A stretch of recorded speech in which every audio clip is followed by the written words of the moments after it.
People with ADHD, what are the things about it that people just don't get? I am absolutely dying to do the thing. I want to do the thing more than you want me to do the thing. Not having done the thing is ruining every minute I spend not doing the thing. But I can't do the thing right now. Many of us have used stress to focus in the workplace. You can't turn it off and it leads to burnout. ADHD often comes with an auditory processing disorder, especially in women. People don't understand. I can hear you just fine. I'm not going deaf. It's just what you said to me is either processed as complete gibberish or if there are multiple other sounds in a small area. I input them all at the same volume. The TV is the same volume as the dishwasher, which is the same volume as the dog scratching her back, which is the same volume as what you just said to me. It's sometimes impossible to sort unless I am looking at your face as you speak to me. It is truly a special kind of to be a perfectionist in the deepest reaches of your soul. But at the same time, not have the drive or ability to achieve said perfection. The irrational rage when someone innocently interrupts a hyper-focus. The frustration of desperately wanting to do the task, but the brain is like, nah, what about $unimportant thing? Hypervigilance is exhausting. It's like the dumbest version of what the guy in Psych does. Except it's all anxiety-based and intel gathering for better masking. You're spotting micro-expressions on people's faces or sauce on their tie and wondering if they don't like talking to you while also trying to guess which chicken sandwich shop they ate lunch at. Now you're thinking which shop is your favorite and then which country invented fried chicken. All of this information is a traffic jam blocking what Bill from accounting just said, and you just want to run. I trip and stumble over my words constantly when I'm speaking because by the time I've finished a single sentence, 300 million new things happened in my brain. There's a lot of things that folks with ADHD deal with that sound super relatable to everyone. And makes them say, oh yeah, I'm like that too. One example I've noticed is that if you've got something you have to go to later in a day, such as a doctor's appointment, it's hard to get anything done before then. And it feels like you're just kind of existing until then. The problem then, and the big problem with having ADHD, is then having to try and explain just how massive an issue it is for someone with ADHD to someone who does not have it in comparison. Like what a massive wall this late appointment is to get literally anything done. It's hard to explain how a minor inconvenience for most is a colossal problem for us. And that's partly because it is just extremely difficult to explain what is happening in your head, especially in a way that makes any rational sense. The best I've heard it put is that it's like trying to knowingly place your hand on a hot stove. People don't get how exhausting it can be to constantly fight with your own brain to do the simplest tasks, or how deeply it affects your self-esteem when you're labeled as lazy or inattentive. I really want to do the things I have to do. But sometimes I just can't. I'm more annoyed about it than you are. Rejection-sensitive dysphoria is a big one. RSD makes us sensitive to criticism and rejection, whether or not it is real or imagined. This colored the majority of my interactions as a teen and made maintaining friendships very difficult. Seeing friends hang out without me. Being told I did something wrong.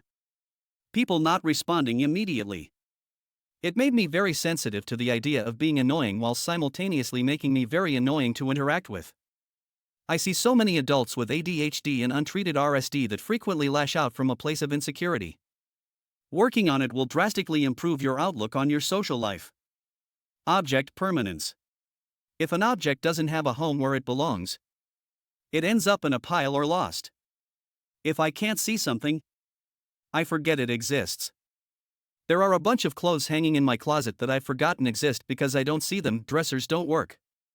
I have to fold my clothes and stack them on a shelf where I can see them at a glance. Food often gets tossed to my chickens because I've found it at the back of the fridge when it's already past its prime. Grocery shopping once a week is really difficult because I have to plan and shop for a week's worth of meals rather than just a meal or two that are on my mind at the moment. Edit, this started as a list. As someone pointed out below, this is not the definition of object permanence, though some people who have ADHD do struggle with it. Myself included. Please don't go to your doctor and tell them you have ADHD just because this resonates with you. That without my meds I'm incredibly unpleasant to be around and struggle to do basic tasks. Yet, every month I have to fight for them because of the class of drugs they are. I know they're stimulants and susceptible to abuse. But they don't do that for me. I only notice when I don't take them because I start to get irritable and fatigued. They don't get me high at all. They just give me a better baseline. But I'm treated like a drug seeker every time. Mental fatigue is real. Please let us nap when we need to. I'm not trying to be annoying or one-upping you when I try to tell a relatable story or metaphor of what you're going through. I'm trying to show you that I understand what you mean. I can't stop arguing when I'm in the mood to. Last-minute plans can be overwhelming. Planning too far in advance is just as bad.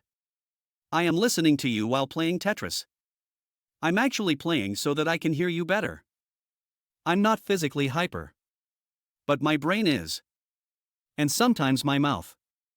In order to accomplish almost any task, I have to feel massive guilt or sheer panic.